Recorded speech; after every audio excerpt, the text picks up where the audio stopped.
নমস্কার, কেমন আছেন সবাই? আজকে দেখেন কি নিয়ে চলে আইছি। পাকা আমের শরবত বানাবো, তাই 2-3টে পাকা আম নিয়ে নিলাম।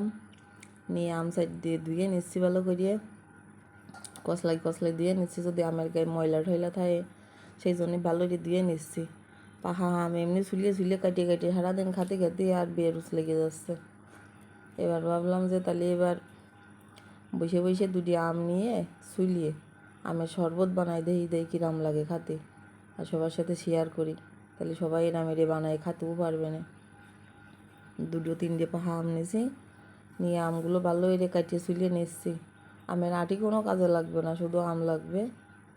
আম আছে ছোটো করে কাটিয়ে নিতে হবে। 2-3টে আম কাটিয়ে নিলাম ভালো করে কাটিয়ে ছুলিয়ে ছোটো টুকরো করে নিয়েছি। এই যে 1 বাটি আম হয়েছে। এবারে 1 মুঠ মতো বাদাম দিয়ে দিলাম ব্লেন্ডারে, দিয়ে দিলাম অল্প একটু দুধ, কাঁচা বাদাম ভালো করে ছুলিয়ে নিয়েছি, কাঁচা বাদাম। এবার দিয়ে একটু নাড়াই নিলাম ব্লেন্ডারে, যাতে আমগুলো ওই বাদামগুলো ভালো করে মিহি হয়ে যায়। মিহি হয়ে গেছে। এবার ওর মধ্যে দিয়ে দিলাম সেই আমগুলো দিয়ে এবার আমগুলো ব্লেন্ড করব। এবার দিয়ে দিলাম দুধ, 1 গ্লাস দুধ নিয়েছি। বেশিও দিতে পারি, কমও দিতে পারি, যখন যেরকম লাগে সেইভাবে দেবো। আম ভালো ব্লেন্ড হয়ে গেছে। এবার আর একটু দুধ দিয়ে দিলাম ওর মধ্যে, দিয়ে আর একটু ভালো করে পাতলা করে নিলাম। একটু বেশি ভালো পাহা মিষ্টি আম নিতে হবে এই শরবত বানানোর জন্য।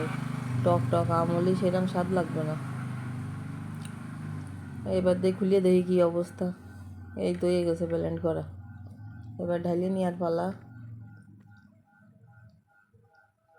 সলমাই এরকম রকমারি না করিয়ে দিলে সলমাই কী খাবো করিয়ে বেড়ায় সারাদিন।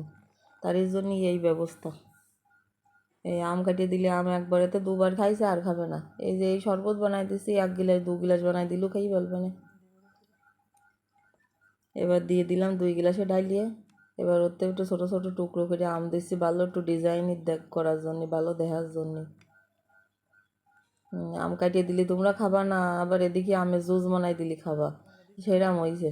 আমি ওই ডিজাইন করে দিচ্ছি, এই ডিজাইন দেখে সব খাইয়ে নেবে না। আবার ওর মধ্যে গাছে বরফ দিয়ে দিলে যাতে আর একটু ঠান্ডা হয়, খাতে আর একটু স্বাদ হয়। খাইয়ে দেখি এবার। সেই স্বাদ। 1 গ্লাস কেন 4 গ্লাস দিলেও টপ খাওয়া হয়ে যাবে না, শুধু খাতে চেতেছে, এত স্বাদ। ছেলেটা তো বললো সেই স্বাদ। ও আমারে বলতেছে আমার 4 গ্লাস দাও, তো আমি খাবো। আবার এদিকে পিস করা আম খাবে না।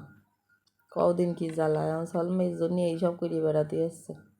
আগের একটু বছরের এই ফলটা খাওয়ানোর জন্যে কত রকম পদ্ধতি অবলম্বন করতে আসছে। সেই স্বাদ।